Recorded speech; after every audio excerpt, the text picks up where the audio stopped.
આ રોડ 2 નંબરથી bus stand સુધીમાં આજે 7 થી 8 વર્ષ થયા, બન્યું તો છે જ નહીં. નમસ્કાર. ગીરગઢડા તાલુકો બન્યો એનો ઘણો સમય થયો છે. હવે ગીરગઢડામાં કદાચ ચૂંટણીઓ આવશે તો જિલ્લા પંચાયત, તાલુકા પંચાયત અને કદાચ એમએલએની ચૂંટણી પણ થવા જઈ રહી છે અને થશે જો તંત્ર અને સરકાર ધારશે તો. પરંતુ આ ગીરગઢડા તાલુકો બન્યો એનો ઘણો સમય થયો છે, પરંતુ ગીરગઢડાની હાલત હજી પણ ગ્રામ્ય વિસ્તાર જેવી છે. કારણ કે અહીંયા અધિકારીઓ, નેતાઓ એવા ભર્યા છે કે લોકોને તકલીફ પડે તો એ કંઈ દેખાતું નથી. એ જ રીતે આજે હું તમને બતાવવા જઈ રહ્યું છું કે જિલ્લાનો જે રોડ જે ગીરગઢડાથી નીકળે છે, જે ગીરગઢડાનું 2 નંબર કહેવાય છે, 2 નંબરથી બસ સ્ટેન્ડ સુધી લગતું ત્યાં સરકારી હોસ્પિટલ પણ છે. તે જે રોડ છે એ અતિ બિસ્માર હાલતમાં છે. અતિ બિસ્માર હાલતમાં રોડ હોવાને કારણે આ જે રોડ છે એમાં અનેક વેસ્ટેજ અને માટી કાંકરી નાખી અને ખોટા પડાવી અને તાઇફાઓ પણ કરવામાં આવ્યા છે. એ જે હું રોડ તમને બતાવું, જે ઘૂંટણસમાં જે ખાડા છે હું તમને બતાવી રહ્યું છું. આ ગાડી ચાલી રહી છે. જો તમે આ રોડ ઉપરથી નીકળશો, કોઈ દર્દી હશે, કોઈ 108 નીકળતી હશે, સરકારી વાહનો નીકળતા હશે, તો એ દર્દીની હાલત કેવી ખરાબ થતી હશે એ તો દર્દી જાણતા હશે. પરંતુ આ તંત્રના પાપે આજે લોકો આજે હેરાન થઈ રહ્યા છે એ કોઈને દેખાતું નથી. આજે ઉપર સુધી વાત કરવામાં આવી છે, જિલ્લામાં વાત કરી છે તો કહેવામાં આવ્યું છે સર્વે થઈ ગયો છે, રોડ પાસ પણ થઈ ગયો છે, પરંતુ પેન્ડિંગમાં છે. હવે એનું પેન્ડિંગ ક્યારે પૂરું થશે અને આ લોકોને હાલાકી ક્યારે પૂરી થશે, જે હાલાકીનો સામનો કરવો પડે છે એ ક્યારે પૂરો થશે. આ રોડ અતિ બિસ્માર હાલતમાં છે એ તમને મારે દેખાડવું છે કે આપ જોઈ રહ્યા છો કે આ પથ્થરો અહીંથી નીકળી ગયેલા છે. આ પથ્થરોના લીધે જો આ પથ્થર કોઈ મોટા વાહનોમાં આવી જશે, એમના ટાયરમાં આવશે અને જો કોઈ આજુબાજુ કોઈ હાલતા ચાલતા હશે અથવા કોઈ દુકાનોમાં જશે તો આ પથ્થરથી કેટલું નુકસાન થઈ રહ્યું છે એ આ તંત્રને નહીં દેખાય. કારણ કે આ તંત્રના પાપે આજે આ લોકોને હાલાકી થઈ રહી છે. અહીંયા શું કહેશો, 2 નંબરથી બસ સ્ટેન્ડ સુધીનો રોડ ખરાબ છે? રોડ એકદમ બહુ ખાટા ખબડાવાળો છે. 2 નંબરથી બસ સ્ટેશન જવા માટે લોકોને બહુ જ હાલાકી પડી રહી છે. શું કહેશો, ત્યાં હોસ્પિટલ પણ આવેલી છે, હોસ્પિટલ છે, બસ સ્ટેશન છે, રોડ પર જવા માટેનો રસ્તો છે, હરમડિયા વેરાવળ જવા માટેનો રસ્તો છે. ગામની અંદરથી નીકળતો રસ્તો એકદમ બહુ ખરાબ છે. આ ચોમાસામાં અહીંયા પાણી ભરાતું હશે ત્યારે કેવી પોઝિશન? પાણીમાં તો ખબર જ નથી પડતી કેટલા ઊંડા ખાડા છે, સીધા એમને પડી જવાય એવા ખાડા છે. અહીંયા કોઈ અકસ્માત થયેલો ઘણી વખત અહીંયા કરી જાય બહુ એક્સિડન્ટ થાય છે. મારું નામ યોગેશભાઈ બેચીભાઈ મલવિયા. યોગેશભાઈ, ગીરગઢડાની અંદર ગીરગઢડા તાલુકો બની ગયો છે, તો એમ છતાં પણ ગીરગઢડાના 2 નંબરથી બસ સ્ટેન્ડ સુધી જે પોલીસ સ્ટેશન, સરકારી હોસ્પિટલ જવાય છે, રસ્તો બિસ્માર હાલતમાં છે. કેવી હાલાકી પડી રહી છે? આ હાલાકી આ રોડ 2 નંબરથી બસ સ્ટેન્ડ સુધીમાં આજે 7 થી 8 વર્ષ થયા, બન્યું તો છે જ નહીં ને પાછો રિપેર કરવામાં આવતો નથી.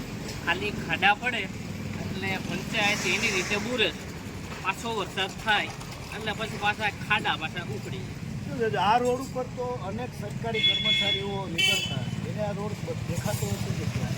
હવે એ લોકોને દેખાય છે પણ એ લોકોને આવવાનું હોય ક્યારેક. ગામના ને જે ગીરગઢડાને ફરતા 15 ગામડા કાયમીને લાગે તાલુકાને, એને રોજે આવવાનું હોય એ કાયમી આ હાલાકી રોજે ભોગવે છે. કાકા, ગીરગઢડાની અંદર હોસ્પિટલ છે અને આ ગીરગઢડા એવું કહેવાય છે કે આજુબાજુના ગામડાના લોકો હટાણું કરવા માટે આવતા હોય. શું કહેશો, આ રોડના હિસાબે હોસ્પિટલે જતા દર્દીઓને અને લોકોને કેટલી હાલાકી થાય?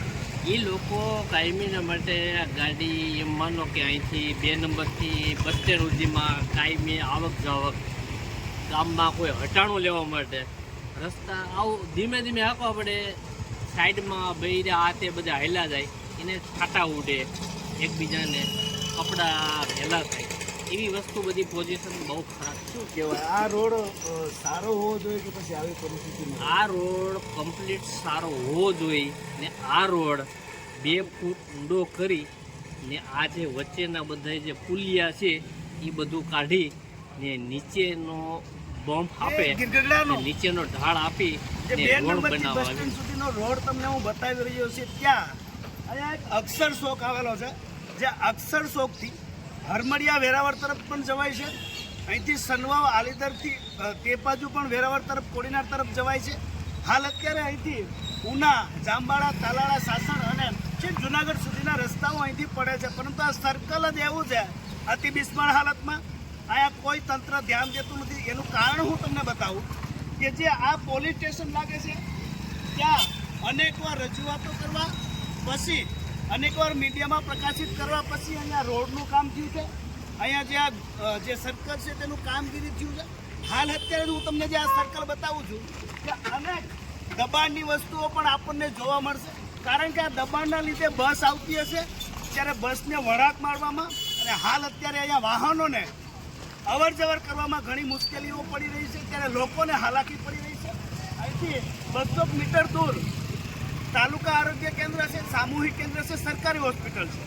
અહીંથી 100 મીટર દૂર ગીરગઢડા પોલીસ સ્ટેશન છે, અહીંથી 200 મીટર દૂર બસ સ્ટેન્ડ આવેલું છે અને અહીંથી કોર્ટ સુધી જવાનો પણ રસ્તો છે. પરંતુ આ જે તંત્રના પાપે તંત્રને દેખાતું નથી કે આ રોડ એટલો અતિ ભયાનક છે, હાલાકી રોડની ખરાબ છે, ત્યારે અહીંયા પણ લોકોને વાહન વ્યવહાર ચલાવવામાં ઘણી મુશ્કેલીઓ પડે છે. ત્યારે અહીંયા જે આ રોડ છે 2 નંબરથી જે બસ સ્ટેન્ડ સુધીનો ત્યાં અનેક દબાણો આવેલા છે, જે ભૂતપૂર્વમાં કલેક્ટરે ગીરગઢડાની અંદર જ દબાણ હટાવેલું હતું, ડિમોલેશન કરેલું હતું. પરંતુ અહીંયા અનેક નેતાઓના કોમ્પ્લેક્સો છે, અનેક મોટા મોટા લોકોના પણ રૂપિયાવાળી પાર્ટીના અહીંયા અત્યારે કોમ્પ્લેક્સો છે.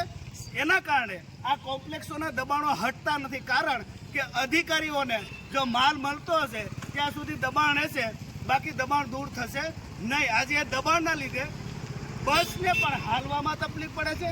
અત્યારે આ મોટા વાહનોને આપ જોઈ રહ્યા છો કે જે વળાંક પડી રહી છે બસ, ત્યાંથી જો સામેથી કોઈ મોટું વાહન આવશે એટલે એ ફસાશે. આ તમને જે વિડીયોના મારફતથી હું જે બસ બતાવી રહ્યો છું એ જે અક્ષર શોક છે તેમને હાલાકી પડી રહી છે, લોકોને પણ હાલાકી પડી રહી છે. તો આ તંત્રનું પાપ છે અને આ અહીંયા બેઠેલા જે નેતાઓ છે તેમને સોશિયલ મીડિયામાં ફોટા પાડી અને ફિલોસોફી કરવાનો શોખ છે, પરંતુ આ તંત્રને અને આ નેતાઓને આ લોકોની જે હાલાકી છે એ દેખાશે નહીં. જુઓ, જરાક શરમ કરો કે આજે તમારા કારણે આ લોકોને હાલાકી ભોગવવી પડે છે. નમસ્કાર.